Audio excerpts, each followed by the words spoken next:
Hello everyone, welcome to excellent learning videos. आज हम पढ़ने जा रहे हैं अधिगम किन किन विधियों से होता है। उसकी पहली विधि यानी प्राचीन अनुबंधन, जिसे हम शास्त्रीय अनुबंधन भी कहते हैं, क्लासिकल कंडीशनिंग भी कहते हैं। अधिगम कई विधियों से होता है, जिसमें से सबसे प्राचीन जो विधि है वह है प्राचीन अनुबंधन और क्लासिकल कंडीशनिंग, जिसे शास्त्रीय अनुकूलन सिद्धांत भी कहते हैं, प्रतिवादी अनुकूलन सिद्धांत भी कहते हैं और टाइप एस अनुकूलन भी कहा जाता है।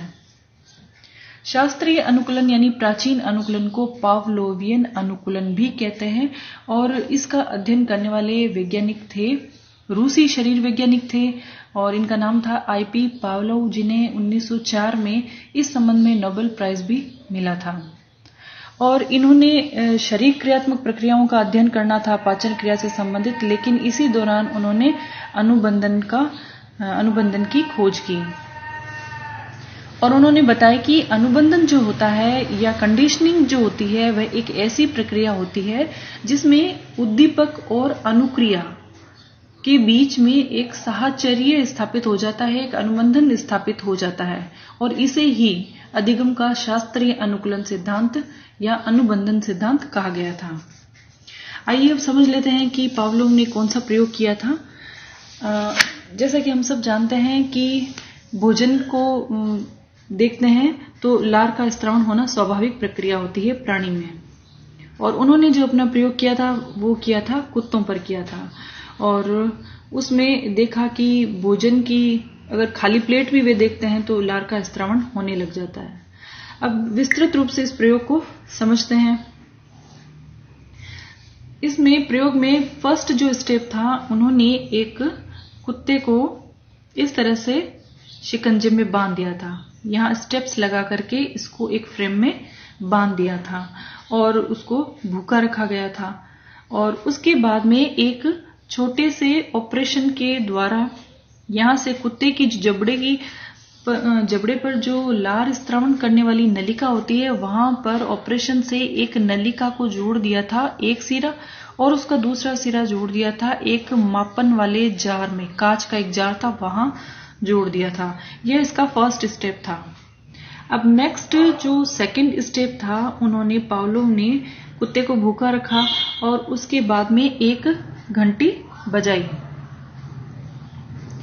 घंटी बजाई और जैसे ही घंटी बजाई उसके बाद में उन्होंने भोजन दिया।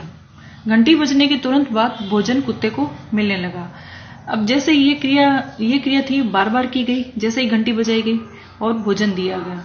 अब कुत्ते को ये पता चल गया था कि घंटी बजेगी तब खाना आएगा और बहुत सारे इस तरह के प्रयोग जो परीक्षण किए गए और उसके बाद में पावलोव ने घंटी बजाई लेकिन भोजन नहीं दिया, लेकिन घंटी बजाई थी। घंटी बजते ही कुत्ते के मुंह से लार का स्त्रावण होने लग गया। हालांकि भोजन नहीं आया था लेकिन घंटी के बजते ही लार का स्त्रावण होने लग गया था। यानी कि जो घंटी की आवाज है और भोजन है, इसके बीच में एक साहचर्य स्थापित हो गया था, एक अनुबंधन स्थापित हो गया था। अब कुत्ते को जब भी भोजन दिया जाता है, सामान्यतः हम क्या देखते हैं, कुत्ते को जब भी भोजन दिया जाता है उसकी लार स्रावित होने लग जाती है।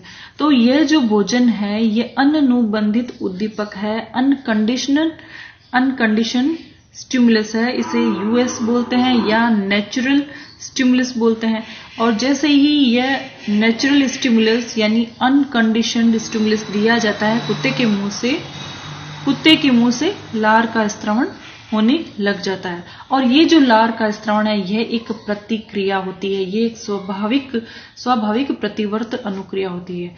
जब भोजन दिया गया, अनकंडीशनड स्टिमुलस दिया गया, तो यह अनकंडीशनड रेस्पॉन्स हुआ UR, नेचुरल रेस्पॉन्स हुआ NR। यानी कि यह जो अब ये घंटी देने के बाद में यदि लार का स्त्रावण हुआ है, हालांकि भोजन नहीं मिल रहा है, तो घंटी एक है कंडीशन स्टिमुलस CS और इस CS के कारण जो लार का स्त्रावण हुआ कंडीशन रेस्पॉन्स था, यानी कि CR था। अब इस इस प्रयोग से ये स्पष्ट होता है कि जो प्राचीन अनुबंधन है, क्लासिकल अनुबंधन है, उसमें जो अधिगम होता है उसकी स्थिति में दो उद्दीपक होते हैं, दो उद्दीपक हैं, उनके बीच में साहचर्य स्थापित हो जाता है। अब यहाँ पर दो उद्दीपक कौन से हैं? एक उद्दीपक तो प्राकृतिक उद्दीपक है यानी भोजन, एक उद्दीपक है प्राकृतिक उद्दीपक है भोजन, और दूसरा उद्दीपक है कृत्रिम उद्दीपक यानी कि घंटी। अब इसमें एक जो उद्दीपक है वह दूसरे उद्दीपक के आने की संभावना बन जाता है। कैसे? इसे हम एक और उदाहरण से समझ लेते हैं। जैसे हॉस्टल में कुछ बच्चे रहते हैं, शाम को एक घंटी बजती है और घंटी बजते ही जो हॉस्टल में रहने वाले बच्चे वे समझ जाते हैं कि शाम के खाने का वक्त हो चुका है। तो एक उद्दीपक हुआ यानी घंटी बजी, जो दूसरे उद्दीपक यानी भोजन मिलने की जो संभावना है वह उन्हें पता चल जाती है। अब जो अनुबंधन के चरण हैं, जो संक्रियाएं हैं, उनके बीच में जो संबंध है हम उसे समझ लेते हैं। अब यहाँ जो अनुबंधन होता है, जो साहचर्य होता है, उसमें 3 चरण होते हैं। एक अनुबंधन होने से पूर्व का चरण, दूसरा अनुबंधन के समय, और तीसरा अनुबंधन के पश्चात यानी आफ्टर कंडीशनिंग। इसमें उद्दीपक की प्रकृति कौन सी होती है वो देख लेते हैं। अनुबंधन से पहले जब अनुबंधन नहीं हुआ है तो उसमें पहले प्रयोग में भोजन दिया जाता है, जो कि एक अनकंडीशनड स्टिमुलस है, और उसके बाद में घंटी बजाई जाती है। और भोजन देते ही जो अनुक्रिया होती है, जो स्वाभाविक प्रतिवर्त अनुक्रिया होती है, वह है लार स्त्रावित होना। तो यह एक अनकंडीशनड स्टिमुलस की प्रतिक्रिया है, तो यह एक अनकंडीशनड रिस्पॉन्स हुआ। और साथ में यदि घंटी बजी है शुरुआत में, तो कुत्ता उसे सुन करके सिर्फ चौंकता है, इतनी ही अनुक्रिया उसमें होती है अनुबंधन से पहले। लेकिन जब बार बार ये परीक्षण किया गया तो बार बार करने से अनुबंधन स्थापित हो चुका है। दोनों उद्दीपक यानी भोजन और घंटी, ये जो दोनों उद्दीपक इनके बीच में एक साहचर्य स्थापित हो चुका है। तो अनुबंधन के समय स्थिति ये होती है कि जब घंटी बजाई जाती है यानी कि कंडीशन स्टिमुलस दिया जाता है, उसके बाद में भोजन दिया जाता है, यूएस दिया जाता है। तो घंटी बजाते ही उसके बाद में भोजन दिया गया तो भी लार का स्त्रावण हुआ, अभी भी अनकंडीशनड रेस्पॉन्स है। लेकिन अनुबंधन हो चुका है, उसके बाद की जो कंडीशन है उसमें सिर्फ घंटी बजाई गई है, भोजन नहीं दिया गया है। घंटी बजाई गई है जो कि एक CS है, कंडीशन स्टिमुलस है, और इस घंटी के बजते ही जो स्वाभाविक प्रतिवर्त अनुक्रिया थी वो हो चुकी है, जबकि यहाँ पर कोई स्वाभाविक उद्दीपक नहीं दिया गया है। तो इसका मतलब यह है कि जो घंटी की ध्वनि है, यह जो उद्दीपक है कंडीशन, इसके साथ जो अनुक्रिया थी वह भी कंडीशनड हो चुकी है। यह एक कंडीशन रेस्पॉन्स है, लार का स्त्रावण। तो यह जो प्रयोग है इसमें ये 3 चरण होते हैं कि पहले के चरण में किस प्रकार के उद्दीपक दिए गए, क्या अनुक्रिया हुई है, और जब अनुबंधन हो रहा है तो उस वक्त किस प्रकार से अनुबंधन हो रहा है, अनुबंध के बाद की क्या स्थिति होती है।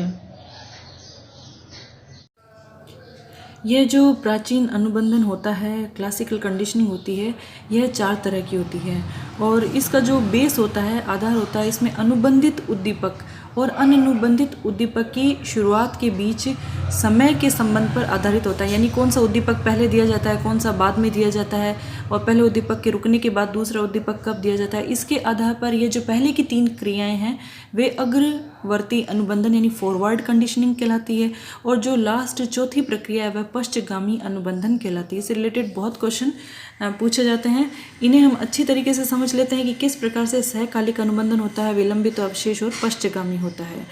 तो सबसे पहले समझते हैं हम सहकालिक अनुबंधन को।